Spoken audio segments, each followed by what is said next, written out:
we're sitting here with Mikhail, Damrin, CEO of Kopy Goldfields. Welcome. Thank you very much for the invitation. In 2018, you decided to divest major assets and continue building up your pipeline of projects. In line with this strategy, you reached a sales agreement for Kopy Goldfields assets. Can you please give us an update on this one? Yes, end of 2018 we signed a sale agreement for Kopy Goldfields. It's a cash deal. The total price is $6 million, payable over 3 years. We received the first tranche end of the last year.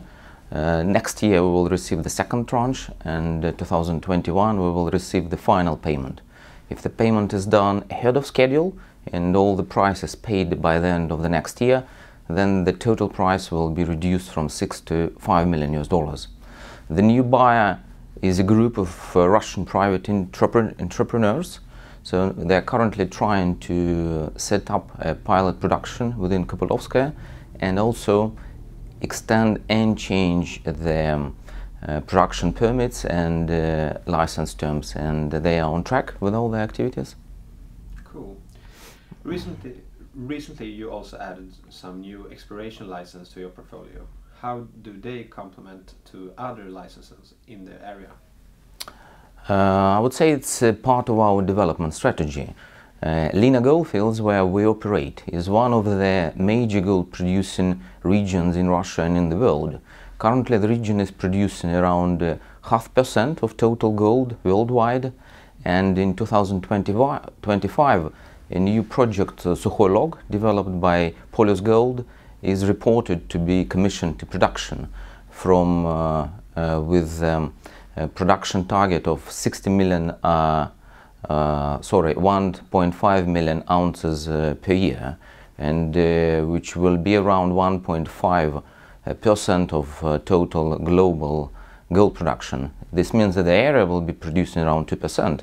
So the area is very much developing. The first gold licenses were issued in 1840s, and it was developing primarily as alluvial gold producing area until the early 2000s.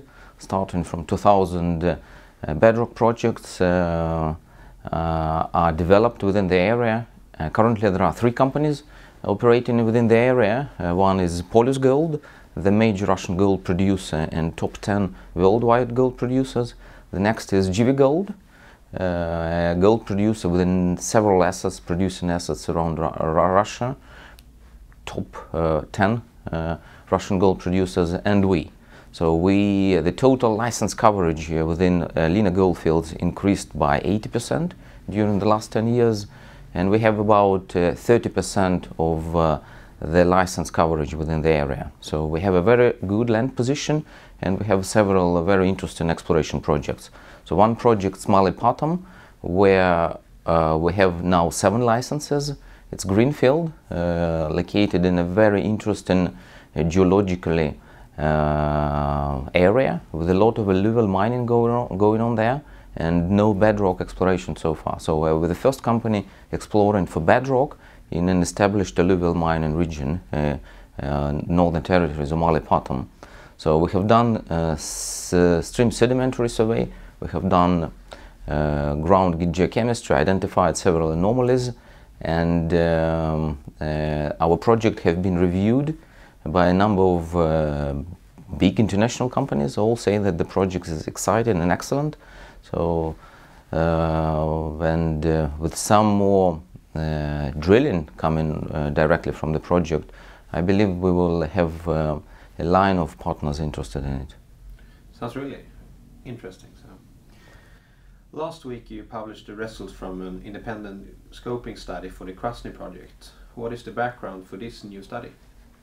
The background for the new scoping study is the sale process for Krasny. We agreed with our partner last year that we will try to divest Krasny project. So as a preparation for the sale process, we developed an update of a resource report in accordance with the JORC standards and published it in September last year. And also, based on the resources, new resources, we developed a scoping study. and really finalized it and released the results this week. So the scoping study gives a potential valuation for the project. There are obviously not one way how the project can be developed and mined. There are several options. All of them are discussed within the scoping study, and then based on the mining option, one can look for different mining development scenarios: bigger production, bigger upfront capital costs, smaller production but more moderate upfront capital costs, different turn rate of return. But so far all scenarios make the project profitable, and under different scenarios there is a different valuation for the project. But it's above 100 million, as we see, according to the Australian mining consultants who have done the scoping study. So the scoping study is really to support the sale process, give a potential investor a benchmark for the valuation, and also it is a discussion of a potential different mining scenario for Krasny. What are the main priorities for Kopy Goldfields for the remaining of 2019?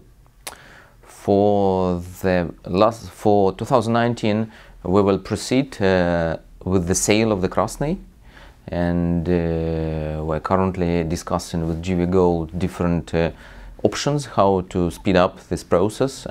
We're also considering with GV Gold, and GV Gold is a majority partner within the project, considering some small adding value exploration program within Krasny, when during the scoping study there were several suggestions how to increase the valuation and the value of the project. And also we are considering on a limited exploration program within the Mali Patam project. And last year we were approached by several companies on the Mali Patam who did the due diligence, and the companies were excited about the potential, but very much looked for some confirmation of with drilling and trench sampling of the potential for the Mali Patam. So this year we're considering doing some mine exploration for the Mali Patam. Thank you for coming here. Thank you very much.